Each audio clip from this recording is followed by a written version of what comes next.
It is the 31st January 2019, and the streets of Hull are sharp with winter cold, the kind that settles into your clothes, your hair, your breath.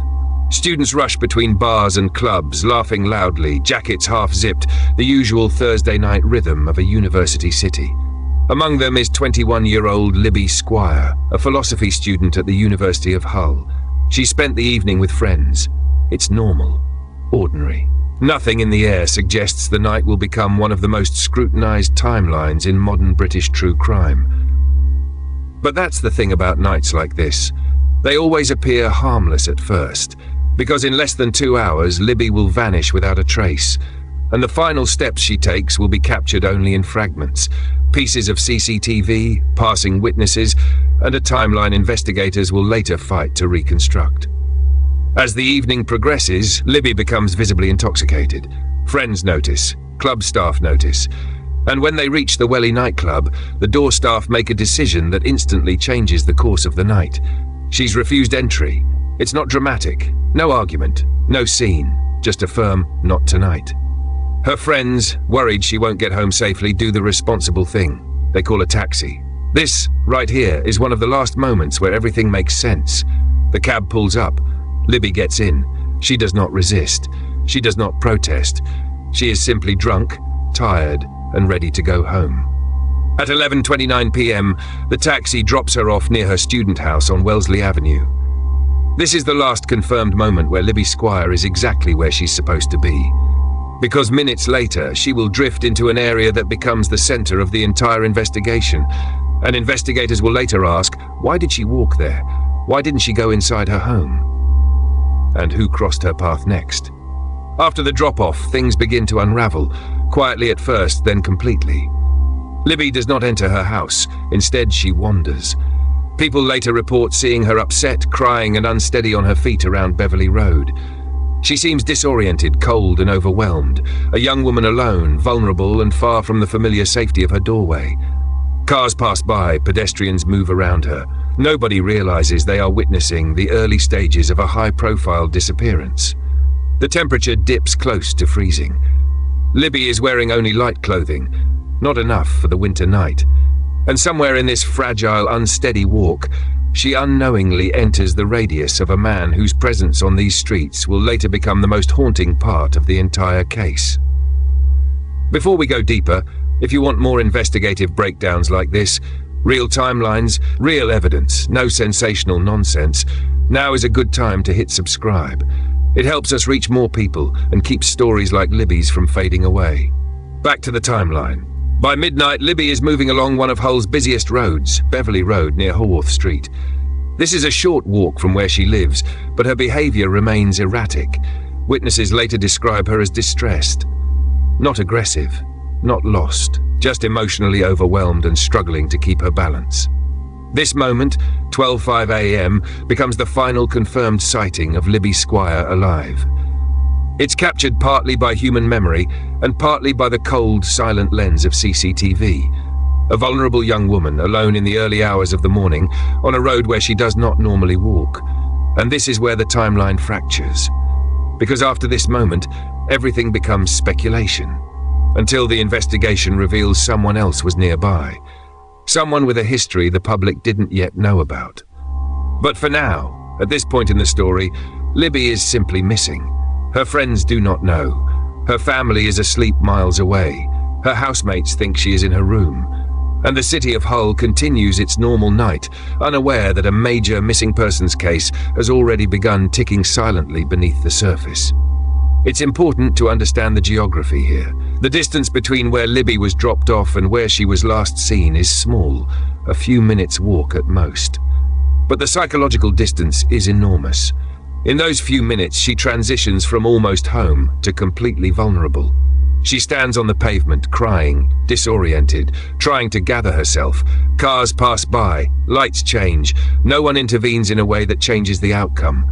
This is the last moment she is unquestionably alive.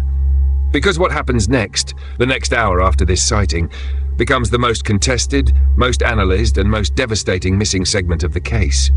We do not fill it with guesses. We do not embellish it. We stick only to what we know. At 12:05 a.m., Libby is alive on Beverly Road. Within an hour, she is gone. And by morning, Hull will wake up to a crisis. Police will mobilize, volunteers will search, CCTV will be pulled from every direction, and the name Libby Squire will become national news. But right now, in this first part of the story, we end with a single, chilling truth. A 21-year-old student, minutes from home, alone on a freezing night, disappears into the darkness of a city she thought she knew. Everything that comes next begins here. The hours pass, friends check on her. Her phone stays silent, her room remains empty. By the time dawn breaks over Hull, the worry has turned into fear. A missing person report is filed and the search begins immediately. Police officers move fast. This is not a casual disappearance, not a case where someone will walk home in the morning. Libby is vulnerable, intoxicated, and last seen alone on a major road. Within hours, patrols sweep through. Beverly Road, Wellesley Avenue, the University of Hull area, side streets, footpaths, open fields. The command is simple. Find anything. Find everything. And the first clue doesn't come from the ground. It comes from the cameras. Detectives pull footage from houses, shops, buses, every camera within range. For the first time, they see Libby on film, unsteady, emotional, pacing near the junction, arms folded, wiping her face. It confirms witness testimony. It confirms vulnerability. It confirms the window of time. But soon, investigators notice something else. A silver hatchback is making unusual movements around the area. It drives past, circles back, returns again. A pattern, not accidental, not random, begins to form on the screens in front of them. And this car doesn't belong to a stranger that the police have never heard of. It belongs to a man whose name is already in their system. By midday, Hull is fully awake, and the news spreads like wildfire across university halls and social media. A young woman went missing just streets away. No answers, no traces, no explanation. Hundreds begin to join the effort. Students print posters, locals knock on doors, groups patrol parks and alleyways calling her name. Volunteers search the grounds of Oak Road playing fields, the riverbanks, abandoned paths and scrubland. One thing becomes clear within hours. This disappearance feels different. It feels urgent. It feels wrong. Before we continue, if you want more deep dive breakdowns into cases like this, subscribe to Trace of Evil. It helps the channel bring you real investigations with real facts. Now, back to the story. Detectives now have two parallel tracks. One, what happened to Libby after 12:05 a.m. Two, who else was in the immediate area at the same time? The answer to the second question becomes the turning point. Because the silver car spotted on CCTV didn't just drive past once. It circled several times. It parked, it left, it returned. Its behaviour is abnormal enough for the police to pull up records. And that's when they link the plate number to a local 24-year-old father living on Raglan Street. A man known to them, not for violent crime, not for assault, but for a disturbing list of offences involving burglary, voyeurism and public sexual misconduct. They don't release this detail to the public. Not yet. But internally, the tone of the investigation shifts from frantic hope to controlled suspicion. Because now detectives aren't just asking, where is Libby? They are asking, who crossed her path? By nightfall on the 1st of February, Hull becomes a city on alert. Officers go door to door. Specialist teams search drains, reservoirs and wooded sections of the area. Residents leave porch lights on. Taxi drivers keep watch. Businesses review their camera feeds frame by frame. Even major news outlets began covering the case aggressively.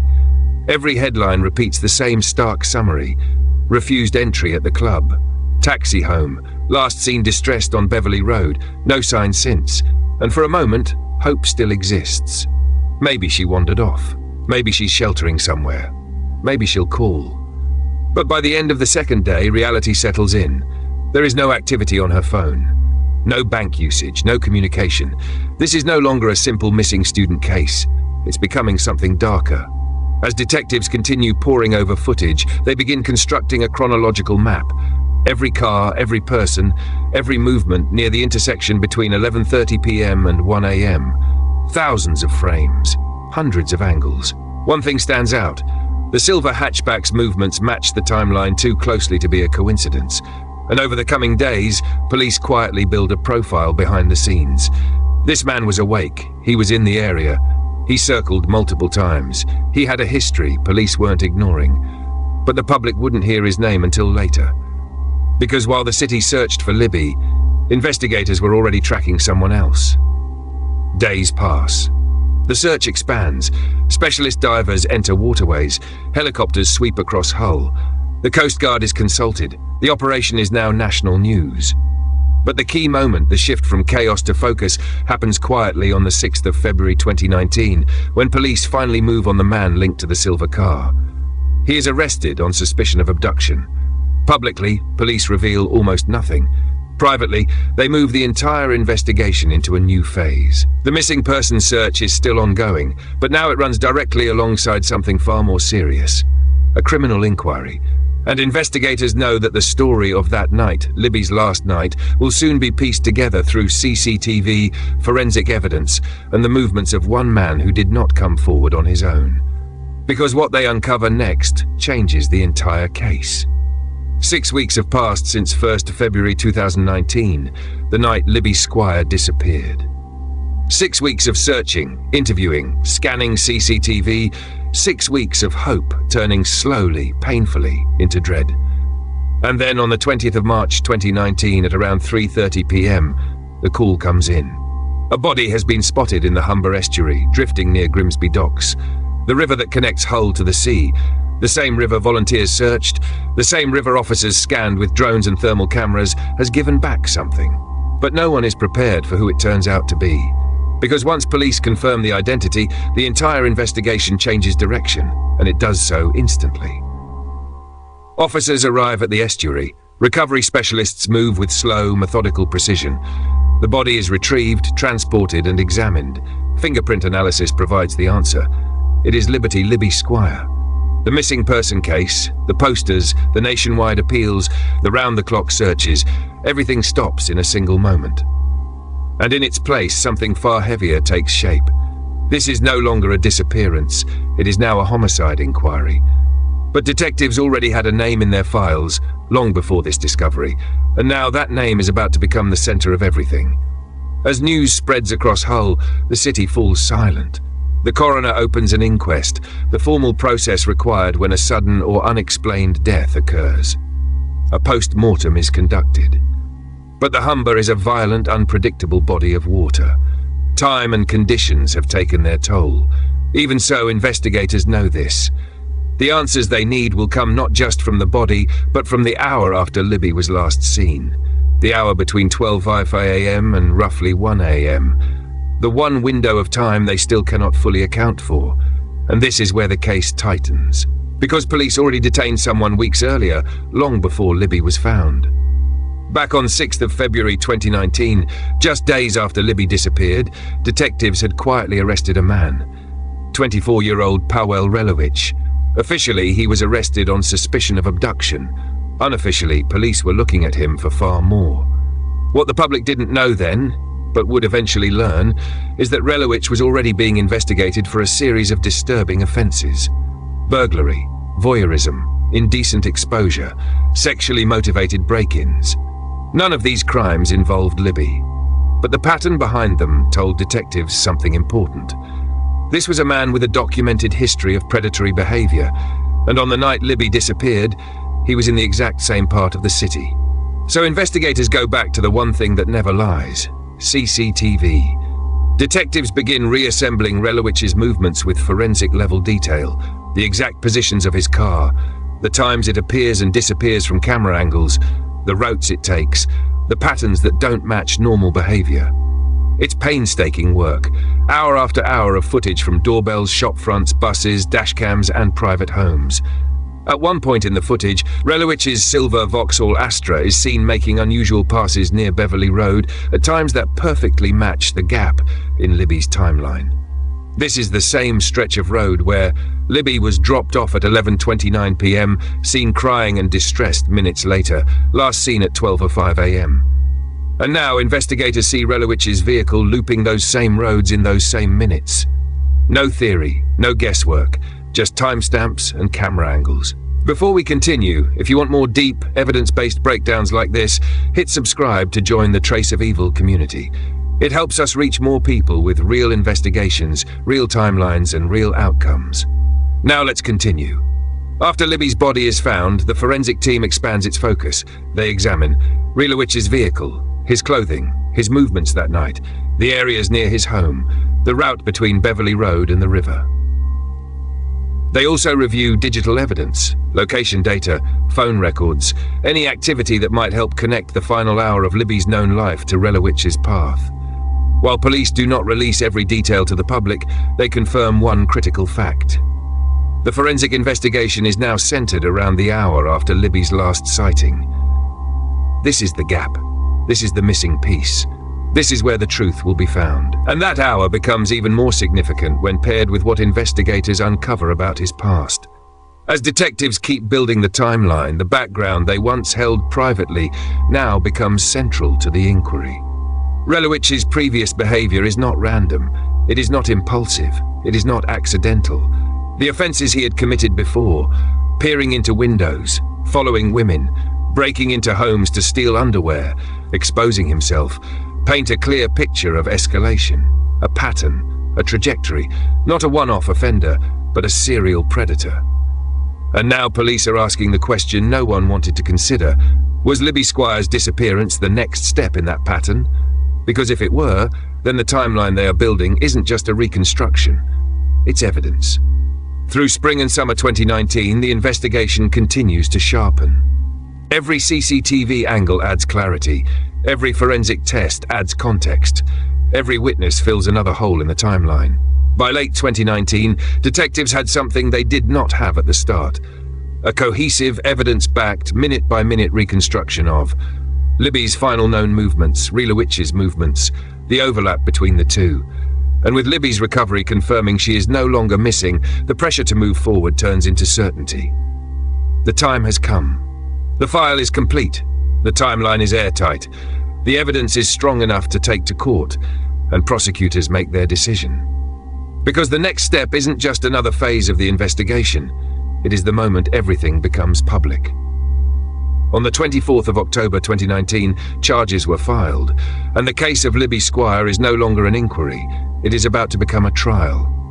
It is 24 October 2019, nearly 9 months after the night Libby Squire vanished. The public doesn't know what to expect, but when prosecutors finally reveal the charges against 24-year-old Powell Relowich, the entire country stops. Rape, murder. Two words that instantly change the direction of the case and expose a truth far darker than Hull ever imagined. But to understand how the trial reached this moment, you have to look at how investigators built a case that would later be described as one of the most meticulous CCTV reconstructions in UK criminal history. And this is where everything becomes clear, or at least as clear as it can ever be.